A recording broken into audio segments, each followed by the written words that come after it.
Assalamualaikum warahmatullahi wabarakatuh.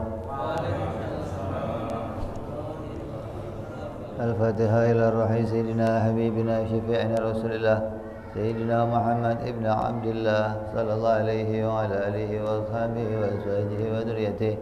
Anna Allah yu'ali darajatihim bil jannah wa yanfa'una bi asrarihim wa anwarihim wa ulumihim wa nafahatihim وبركاتهم في الدين والدنيا والآخرة ويجعلنا من حزبهم يرزقنا محبتهم ويتوفنا على ملتهم ويحشرنا في زمرتهم بالعافية والسلامة لهم الفاتحة.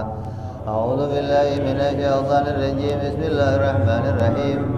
الحمد لله رب العالمين الرحمن الرحيم مالك يوم الدين. إياك نعبد وإياك نستعين اهدنا الصراط المستقيم صراط الذين أنعمت عليهم غير المغضوب عليهم ولا الضالين آمين.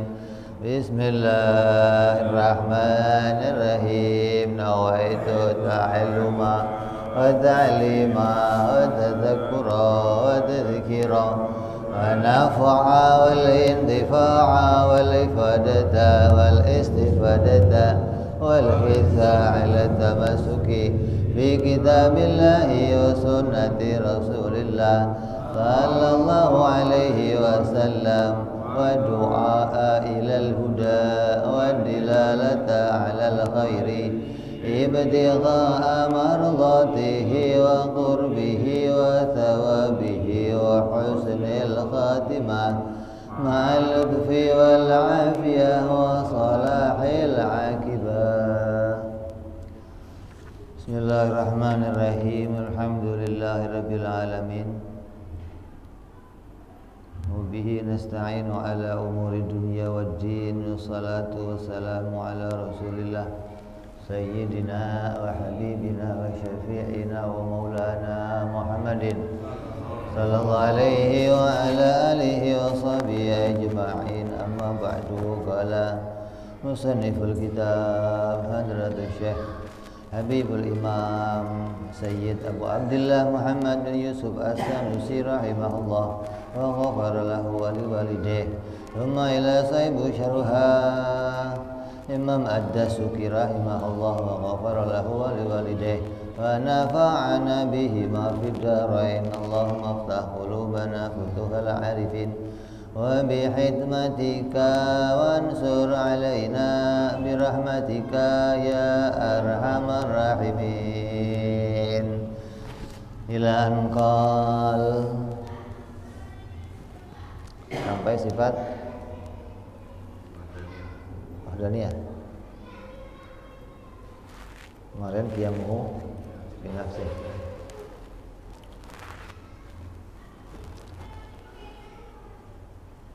Wal wahdaniyatu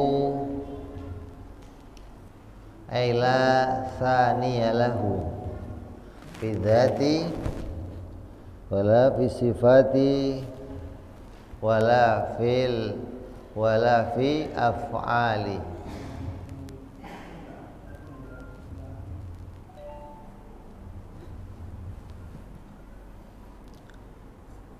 Sifat yang wajib berikutnya bagi Allah adalah sifat wahdaniyah. Wajib Allah esa. Atau maknanya esa atau yang dimaui dari kalimat wahdaniyah itu adalah la thaniyalahu, tidak ada lainnya, tidak ada duanya. Dua saja enggak, apalagi 3, 4, 5 dan seterusnya. Di Esa itu mau ngomong Allah itu tidak berbilang. Allah itu tidak bilangan pada zatnya, pada sifatnya, ataupun pada perbuatannya. Atau bahasa lainnya ada yang mengatakan Allah itu satu-satunya. Satu yang maknanya satu-satunya. Jadi kalimat satu-satunya itu punya makna apa? Nggak ada lainnya. Lah ya, ibu kamu ada berapa?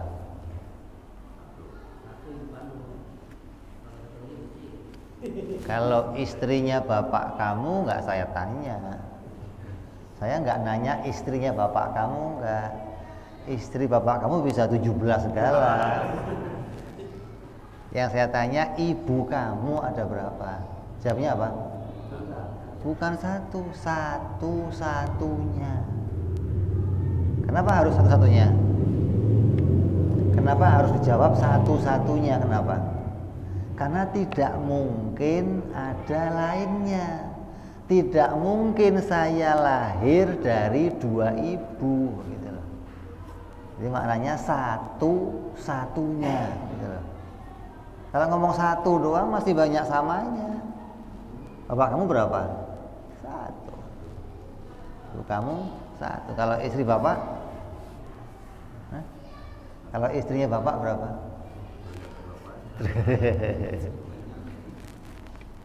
Jadi kalimat wahdaniyah itu mau menyatakan nggak ada lainnya, baik pada zatnya, baik pada sifatnya maupun pada perbuatannya. Itulah maknanya esa, gitu loh.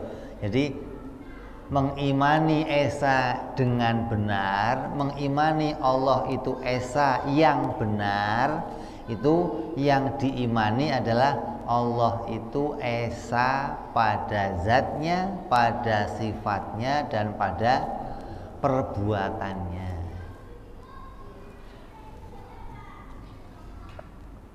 Yakni annal wahdaniyata fi haqqihi ta'ala tashtamilu ala salasati aujuh. Bahwa wahdaniyah bagi Allah itu mencakup 3 sisi. Bukan wahdaniyah itu ada 3, bukan. Ini yang sekarang banyak tersebar seperti itu. Wahdaniyah itu ada 3. Tauhid itu ada 3. Ada tauhid uluhiyah, ada tauhid rububiyah, ada tauhid asma wa sifat. Itu tauhid ada 3. Artinya yang makna atau bukan makna atau isi dari seseorang yang mengimani tauhid, mengimani keesaan Allah, harus mengimani Allah itu esanya pada 3 perkara. Esa pada ketuhanannya, esa pada kerububiyahannya, esa pada nama dan sifatnya. Nanti kalau mau diteliti, kalau mau dicek, 3 ini semuanya masuk dalam wahdaniyah fil af'al. Allah itu esa di dalam uluhiyah. Maknanya apa? Allah esa yang menciptakan alam. Maksudnya di mana? Af'al. Allah esa dalam rububiyah. Maknanya yang bisa dimintain tolong itu hanya Allah. Tidak ada yang bisa dimintain tolong selain Allah. Masuk di mana? Af'al. Jadi semuanya masuk ke af'al itu sebenarnya. Terus wahdaniyah asma wa sifat. Jadi kalau sekarang lagi tren, lagi banyak anak-anak muda kita yang ikut pahamnya apa? Mengimani Allah itu esa dengan makna mentauhidkan Allah dalam tauhid uluhiyah, tauhid rububiyah, tauhid asma wa sifat. Maka ini bukan jalan atau bukan yang diambil dari ahlu sunnah wal jamaah yang mengikuti pahamnya Imam Abu Hasan al-Asy'ari dan Imam Abu Mansur al-Maturidi. Kita memahami Allah itu esa Esanya Allah ada berapa? Ya satu, ya Esa. Esa kok ada berapa? Esa itu ada berapa? Esa ya Esa, memang Esa ada 3 gitu. Tauhid ada 3, tauhid ya satu, masa tauhid 3 bagaimana?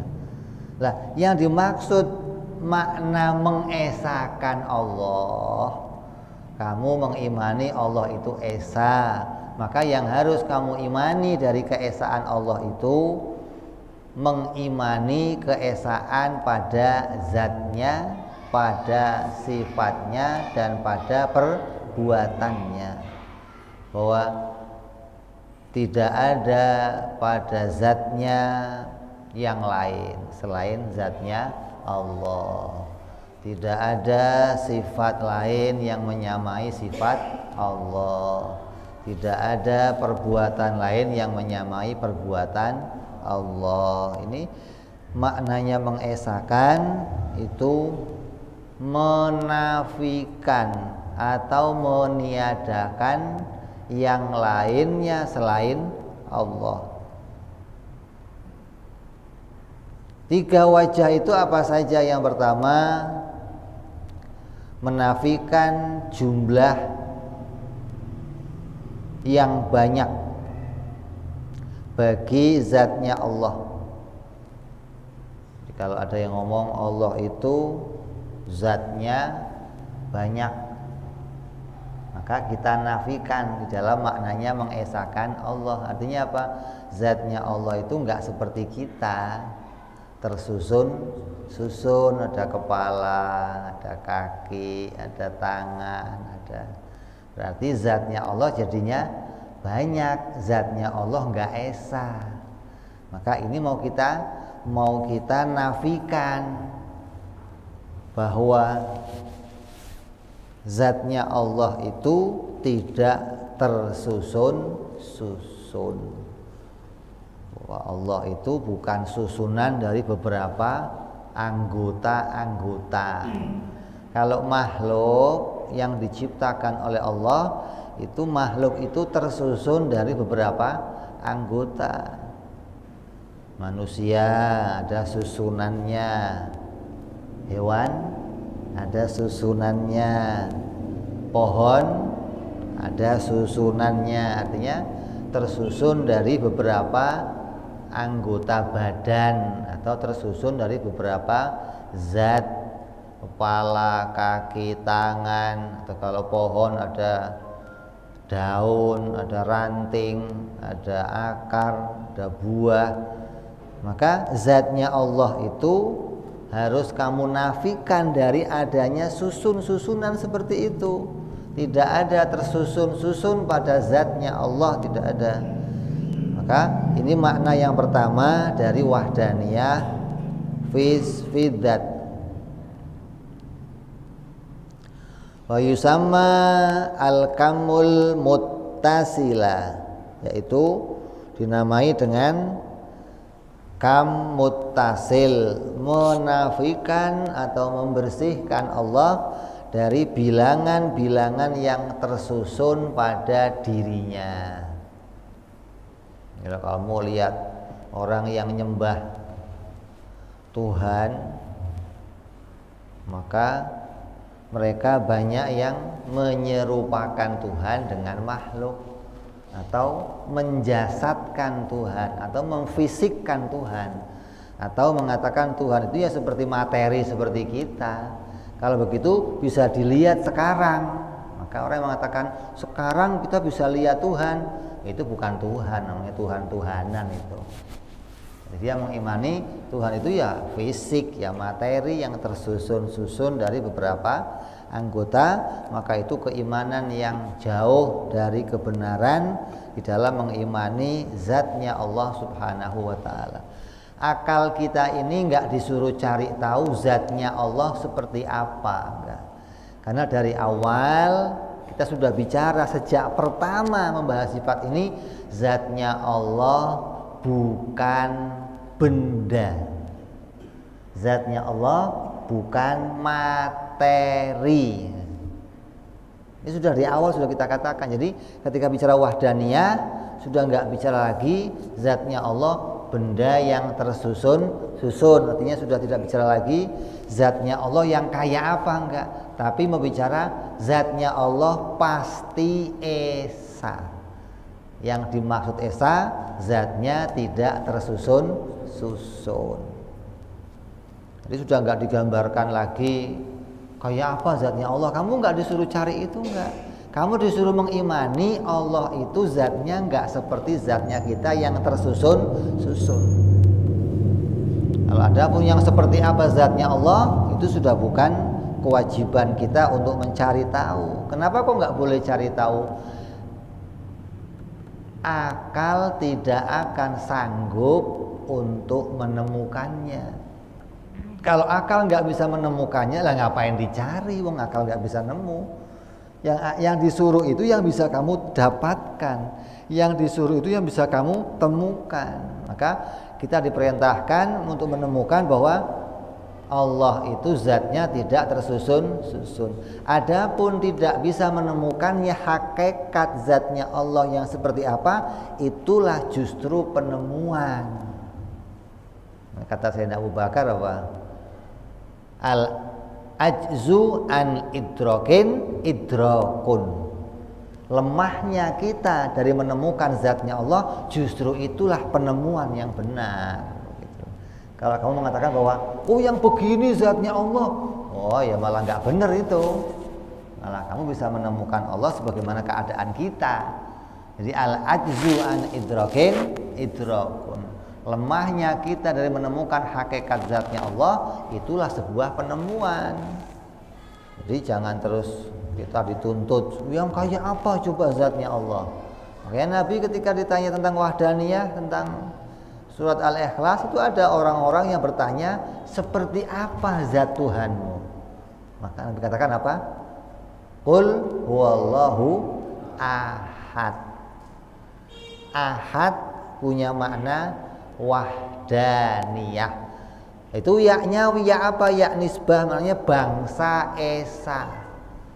Kalau asalnya itu mau disebutnya ahad, mau disebutnya esa, maka kalau dibangsakan bangsa yang esa, artinya keadaan yang ada pada Allah harus ditemukan semua keesaannya, zatnya ditemukan keesaannya, sifatnya ditemukan keesaannya, terus perbuatan ditemukan keesaan, maka disebut bangsa esa atau dikelompokkan semua yang ada yang ditemukan oleh manusia, yang ditemukan oleh akal pada zatnya Allah, sifat dan af'alnya harus tidak ada lainnya. Yang kedua,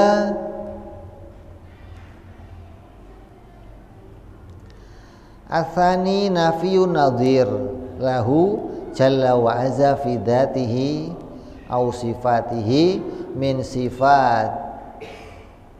sifatih wa yusamma kamal munfasilan. Yang kedua yang mau dinafikan lagi, yang mau kita bersihkan lagi pada pikiran kita, bahwa Allah itu tidak ada yang menyamai. Kalau zatnya itu tersusun-susun, berarti nggak esa. Ya. Kalau zatnya tersusun berarti nggak esa. Kalau zatnya ada yang menyamai berarti nggak esa. Itu kan? Jadi kita disuruh menafikan dari dua arah. Zatnya tidak tersusun-susun dan zatnya tidak ada yang menyamai. Sifatnya juga tidak tersusun-susun dan sifatnya juga tidak ada yang menyamai. Karena keadaan tersusun-susun menunjukkan tidak satu. Kalau ada yang menyamai juga menunjukkan tidak satu. Kamu tersusun-susun maka enggak satu. Kita ada yang menyamai, sama-sama manusia, maka kita bukan makhluk yang satu. Nah, Allah mau dinafikan dari itu semua. Zatnya tidak tersusun-susun dan zatnya tidak ada yang menyamai. Sifatnya tidak tersusun-susun dan sifatnya tidak ada yang menyamai. Ini maknanya esa pada zat dan esa pada sifat. Atsalitsu al-infiradu ta'ala bil ijadi. Maka yang ketiga adalah bahwa Allah itu esa di dalam perbuatannya. Artinya Allah itu esa di dalam menciptakan alam semesta. Allah esa di dalam mengatur alam semesta. Huwa khaliqul bari'un musawwirun. Dan Allah itu zat yang khaliq, pencipta, yang bari'un, yang mengatur, musawwir, yang membentuk segala sesuatunya. Dan itu diperbuatnya sendiri, tidak dengan bantuan yang lain, tidak ada pertolongan yang lain, tidak ada alat yang lain yang digunakan, nggak ada, tidak pakai perantara apapun, dan tidak dengan aktivitas. Artinya bil ijadi wa tadbiril am bila wasitotin wala mu'alijatin.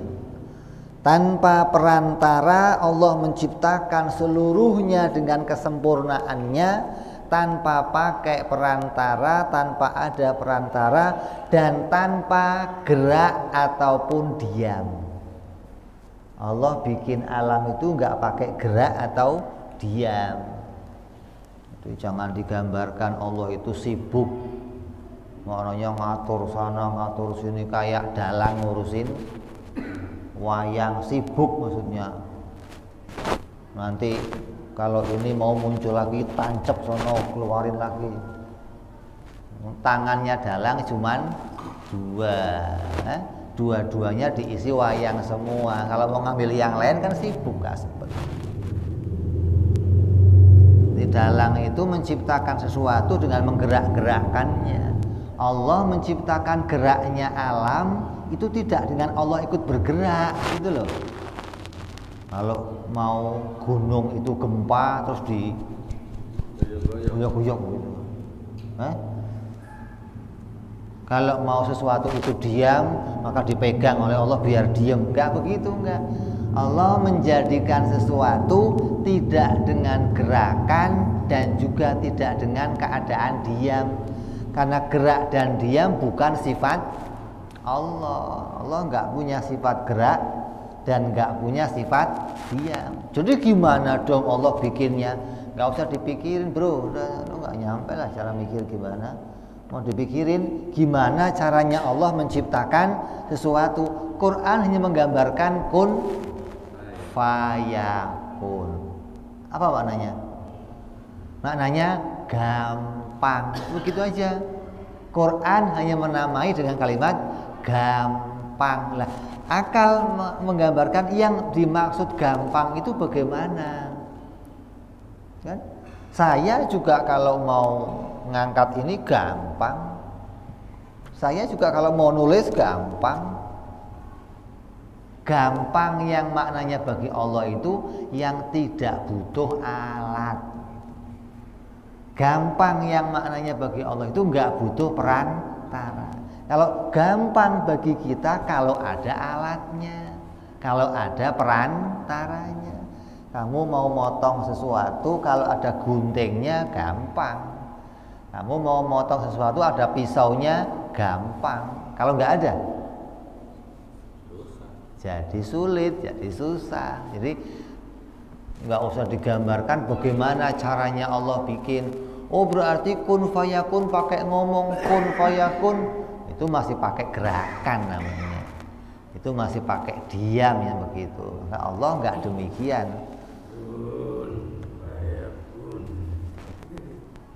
Kayak tukang sulap, kayak Pak Tarno dong, kayak penyihir.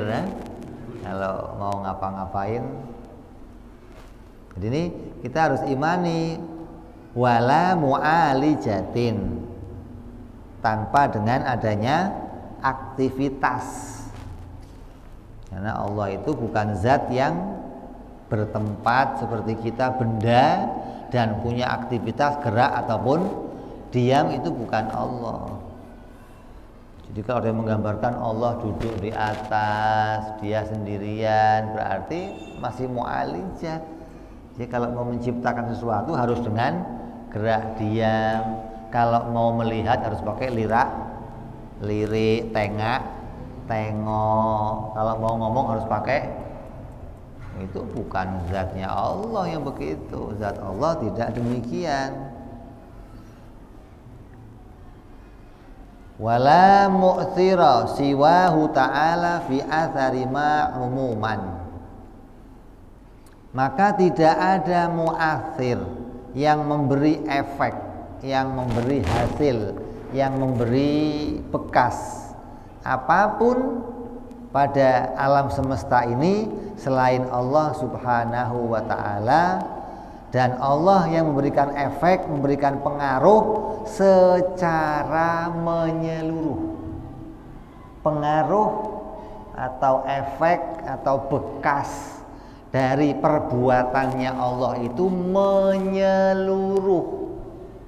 Berarti bukan pada sebagian, tidak ada pada sebagian. Kalau menyeluruh itu berarti ada pada seluruhnya, bukan hanya pada sebagiannya. Artinya apa? Tidak ada yang muncul di jagat raya ini kecuali itu pasti diciptakan oleh Allah. Bentuknya apa saja, mau kebaikan, mau keburukan, mau kemaslahatan, mau itu mafsadah, madharah, mau itu bentuknya kesehatan, mau bentuknya sakit, semuanya muncul dari perbuatan Allah yang esa. Tidak ada perbuatan lain selain perbuatan Allah. Ya, lah belajar yang demikian, bahwa Allah itulah yang punya perbuatan, bahwa Allah lah yang bisa menciptakan, hanya Allah lah yang mengatur alam semesta ini tidak terus menjadi menyurutkan kita, tidak jadi penghalang kita untuk kita meminta sesuatu kepada selain Allah. Jangan salah paham ini.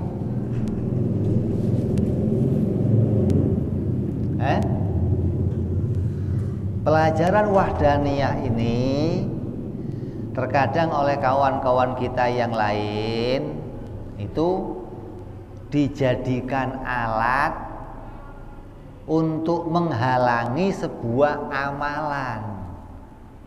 Apa? Mencegah amalan manakib, tawasul, tahlil. Kenapa? Yang namanya manakib itu minta bantuan kepada sahibul makom, kepada orang yang telah mati. Tawasul, wasilah, menggunakan seseorang untuk minta kepada Allah sebagai perantara.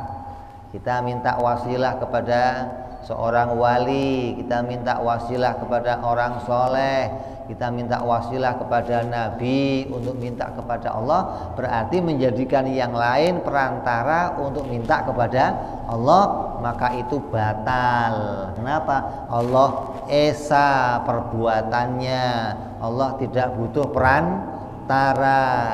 Ini salah menempatkan. Salah menempatkan. Ini mau bicara Allah tidak butuh bantuan dalam menjadikan sesuatu. Ini mau bicara dari haknya Allah. Haknya Allah atau kemampuan Allah, sifat Allah di dalam menjadikan sesuatu, memunculkan sesuatu tanpa adanya perantara. tanpa dibantu oleh yang lain, tanpa butuh alat. Ini dari haknya Allah. Allah mau bikin apa? Subur. Allah mau bikin subur, maka Allah nggak butuh air untuk menyuburkan suatu tanah. Allah mau bikin seorang wanita hamil, maka Allah nggak butuh air maninya laki-laki untuk membuatnya hamil. Allah mau bikin hujan, ya nggak butuh mendung. Ini mau bicara Allah tidak butuh perantara. Yang kelihatan di mata kita apa? Langit. Yang kelihatan apa? Langit. Ditegakkan oleh Allah tanpa tiang. Tandanya apa itu? Allah tidak butuh dibantu oleh yang lain, gitu loh. Ini bukti yang nyata, kamu lihat. Langit ditegakkan oleh Allah tanpa tiang. Ya. Matahari digantung oleh Allah di atas tanpa tali gantungan. Ada talinya. Ini tandanya apa? Ini tanda bahwa segala yang diciptakan Allah juga diciptakannya seperti langit itu, tanpa bantuan yang lain. Kalau sekarang kamu pegang api, pegang korek, terus kamu menyalakan sesuatu kepada korek itu, kamu tempelkan pada kertas, terus kertasnya terbakar. Yang bakar siapa? Yang bakar siapa? Oh, yang bakar api siapa?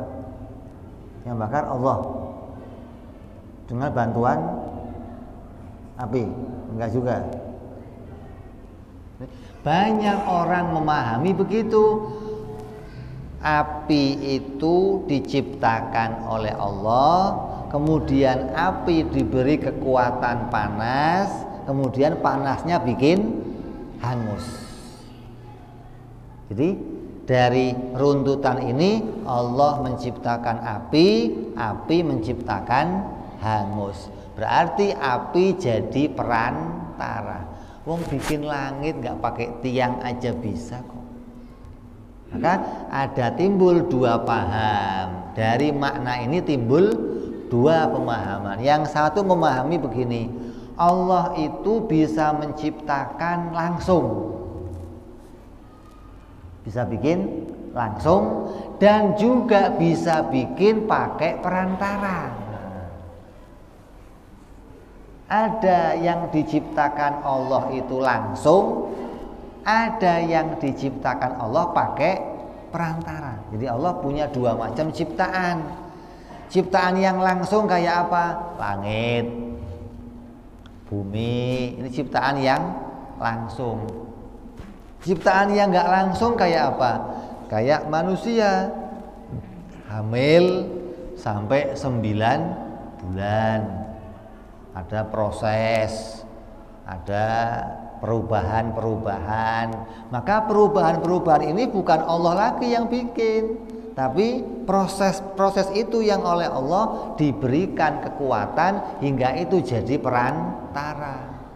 Ada mani berubah jadi gumpalan, ada gumpalan darah berubah jadi nanti diberikan nyawa, kemudian dibentuk, kemudian Allah menciptakan langsung bisa, menciptakan pakai perantara juga bisa. Ada orang sakit terus minum obat, maka dalam obat itu ada kekuatan.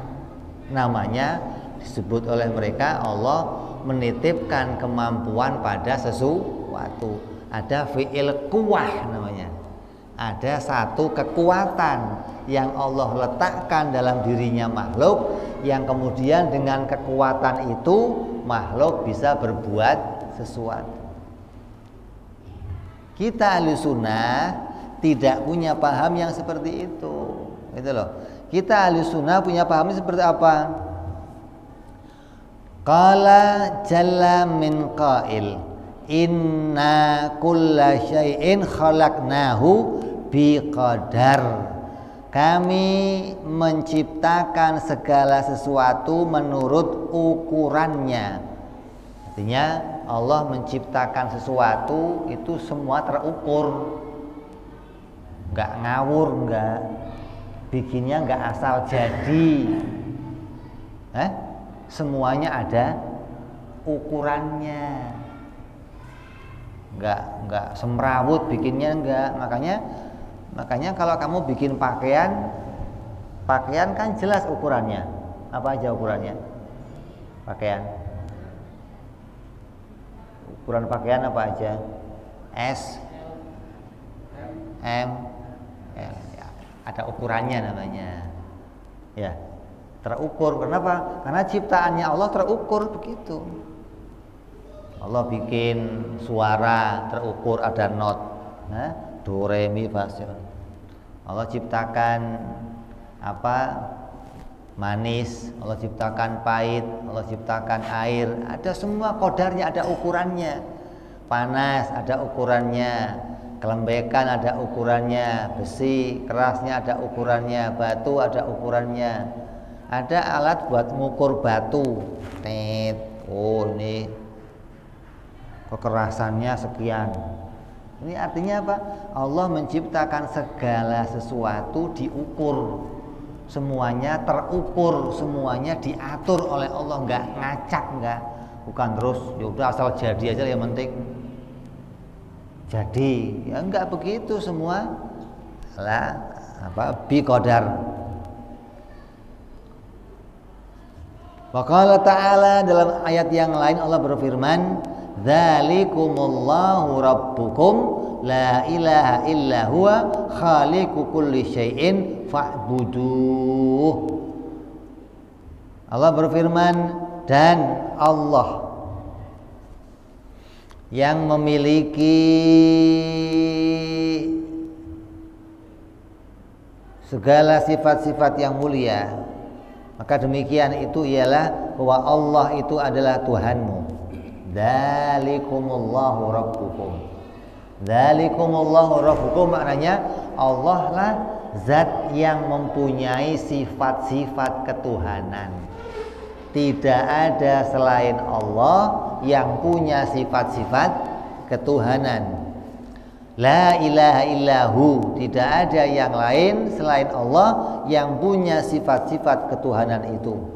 Khaliqu kulli syai', dialah yang menciptakan segala sesuatu. Segala sesuatu itu yang mana? Ya yang jaiz, sesuatu yang mungkin terjadi. Segala sesuatu, bukan yang wajib dan bukan yang mustahil, tapi yang jaiz. Sesuatu itu adanya 3 doang, wajib, mustahil, dan jaiz. Lah yang diciptakan oleh Allah yang mana? Allah mampu menciptakan segala sesuatu tapi yang jaiz, bukan yang mustahil, bukan yang wajib. Fa'buduh, maka esakanlah dia, sembahlah dia. Jangan kamu menyembah selainnya. Kenapa? Karena selainnya Allah bukan Tuhan. Tidak ada Tuhan lain selainnya Allah. Wa qala jalla wa azza lahul mulkus samawati wal ard.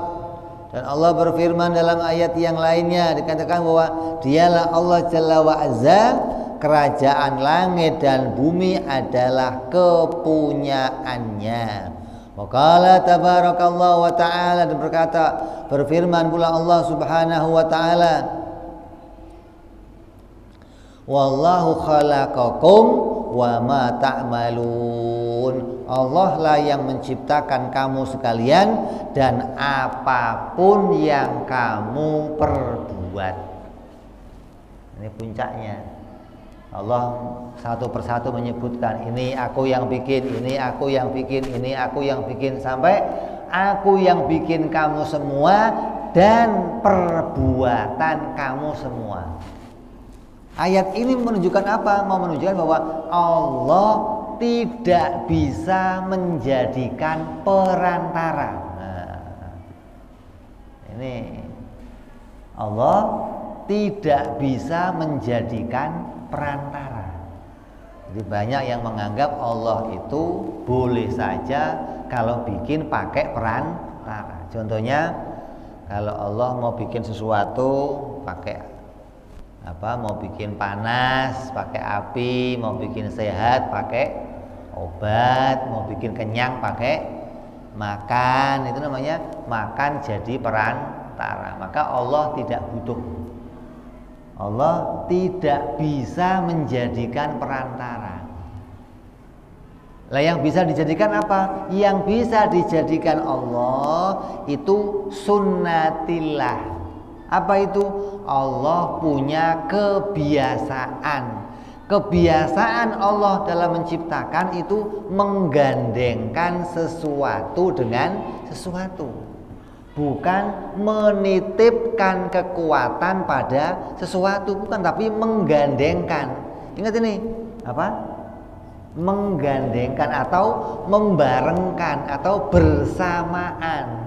Bersamaan makan itu masuk perut kamu, bersamaan pula Allah bikin kenyang. Jadi kedua itu Allah yang bikin semuanya. Sebabnya Allah yang bikin, musababnya juga Allah yang bikin. Jangan dipisahkan ini, jangan dijadikan sebagai estafet, jangan. Allah yang bikin sebab, sebab yang bikin musabab. Oh, enggak begitu, enggak. Kedua-duanya dibikin Allah, hanya saja bikinnya bareng. Jadi kelihatannya oh, nasi bikin kenyang, kelihatannya. Obat bikin sembuh, api bikin hangus, kelihatannya. Tapi kamu harus sampai pada makna ini. Wallahu khalaqakum wa ma ta'malun. Artinya keduanya itu diciptakan Allah hanya secara bersamaan, gitu loh. Bersamaan kamu makan, bersamaan kamu dibikin kenyang. Bukan, oh nasi ini punya kekuatan untuk bikin kenyang, gitu kan? Tapi Allah yang bikin kenyang. Nasi nggak ikut serta apapun. Lah terus saya makan nasi ngapain? Oh, saya makan nasi ini perintah. Saya menjalankan perintah. Kulu washrobu, makanlah dan minumlah. Maka saya makan atas perintah Allah, saya minum atas perintah Allah. Ketika saya makan kenyang, maka Allah yang mengenyangkan, bukan nasi yang bikin kenyang. Ketika saya haus, saya minum, maka Allah pula yang menghilangkan haus saya, bukan air menghilangkan haus saya. Ini artinya sunnatilah, Allah menggandengkan satu kejadian dengan kejadian yang lain. Bukan Allah menitipkan kekuatan kemudian sesuatu itu menjadikan yang lain. Itu bukan akidah Ahlussunnah wal Jamaah ala Imam Abu Hasan al-Asy'ari wa Imam Abu Mansur al-Maturidi. Bukan demikian. Sama pula seperti tawassul. Kalau saya tawasul kepada Nabi itu hanya bergandengan, bukan punya kekuatan, bukan makom ini punya kekuatan untuk menjadikan ini. Oh, enggak ada yang seperti itu.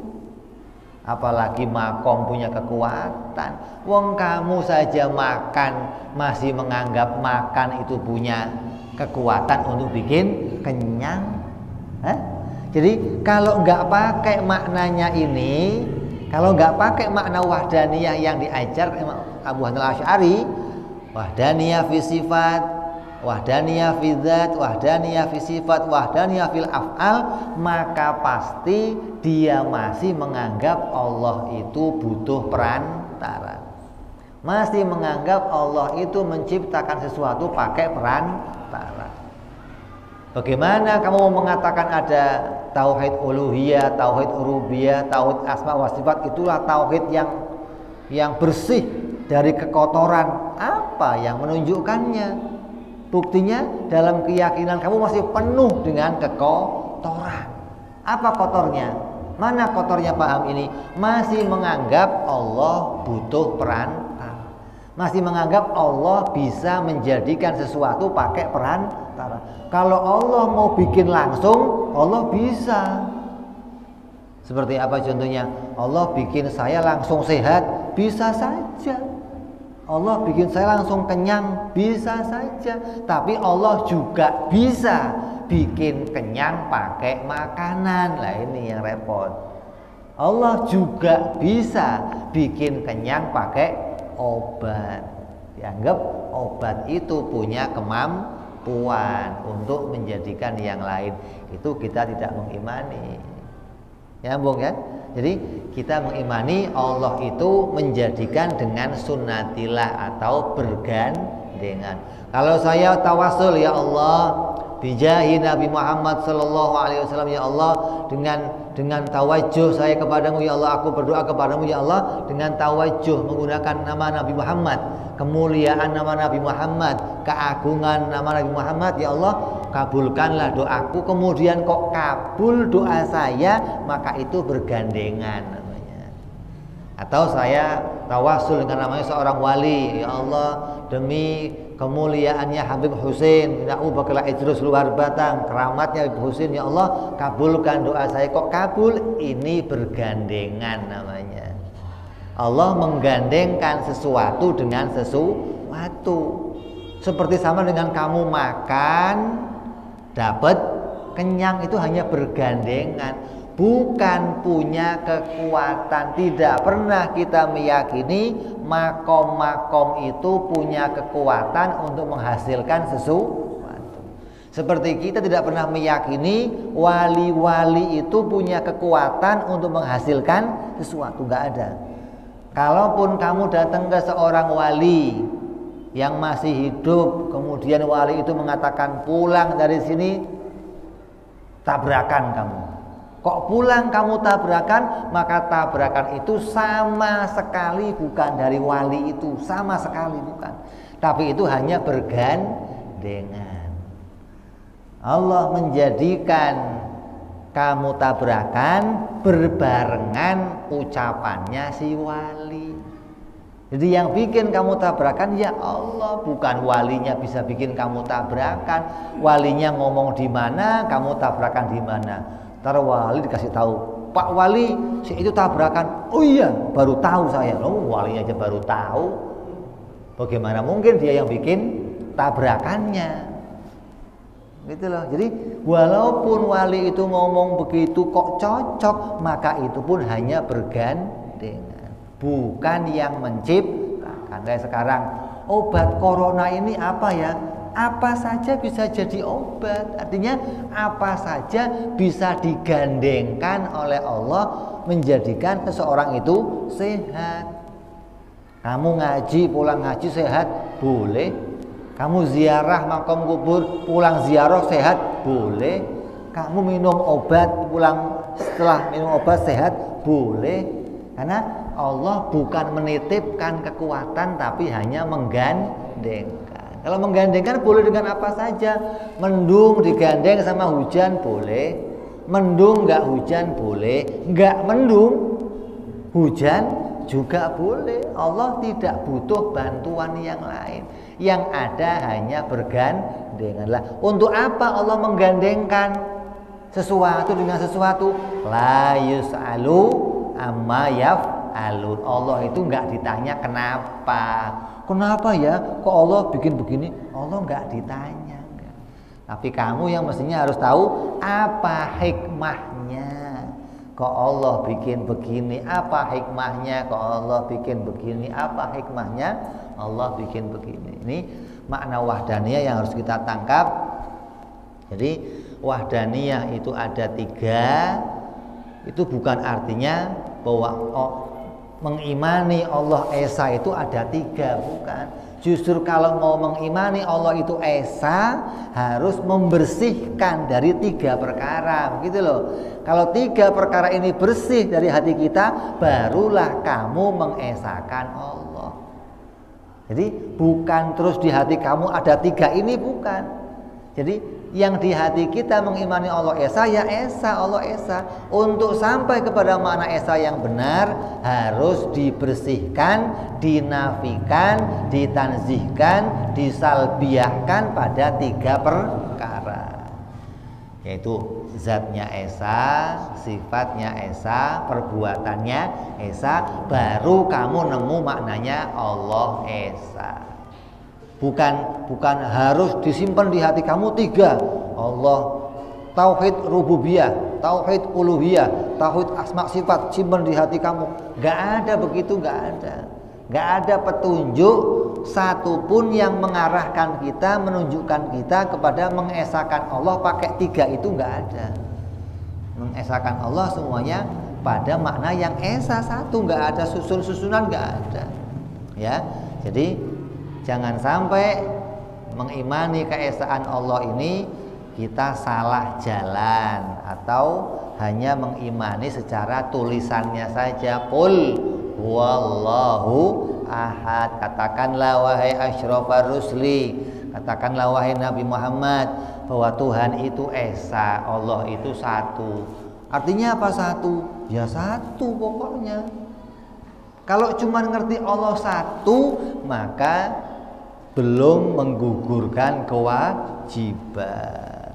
Nah, maknanya satu yang harus saya pahami bagaimana? Oh, Allah itu satu pada zatnya, satu pada sifatnya, dan satu pada perbuatannya. Itu makna satu yang kita imani. Mudah-mudahan keimanan kita ini membawa kita sampai kepada mengakui bahwa Allah lah yang menciptakan segala sesuatu, termasuk perbuatan kita, termasuk amal kita, kebaikan-kebaikan kita, semuanya didatangkan oleh Allah Subhanahu wa ta'ala. Tidak ada yang lain yang mendatangkan apapun pada diri kita, hingga sampai pada hati kita maknanya la haula wala quwata illa billahil aliyyil azim. Dan dengan makna itu mudah-mudahan kita bisa sampai kepada Allah Subhanahu wa ta'ala, mati dalam keadaan husnul khatimah, bisa mengucapkan kalimat tauhid, dan mati dalam keadaan beriman kepada Allah Subhanahu wa ta'ala, bi barakati Nabi Muhammad sallallahu alaihi wasallam. Lahumul Fatihah. A'udzu billahi minasyaitonir rajim. Bismillahirrahmanirrahim. Alhamdulillahi rabbil alamin arrahmanir rahim maliki yaumiddin. Iyyaka na'budu wa iyyaka nasta'in ihdinas siratal mustaqim siratal ladzina an'amta 'alaihim ghairil maghdubi 'alaihim waladdallin. Amin.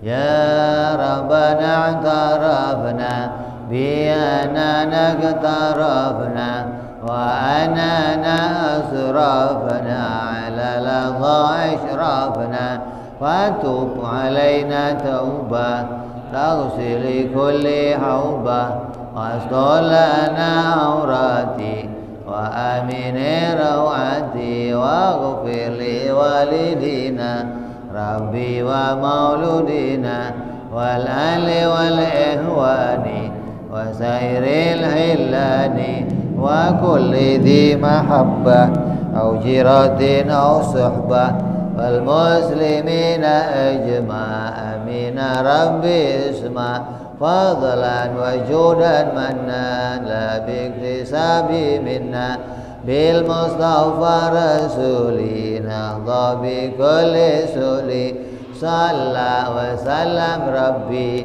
alaihi andal habbi wa alihi wa sahbihi dada ta'si suhbi walhamdulil ilahi il badi wa tanahi subhana rabbika rabbil izzati amma yasifun wa salamun alal mursalin walhamdulillahi rabbil alamin. Assalamualaikum warahmatullahi wabarakatuh.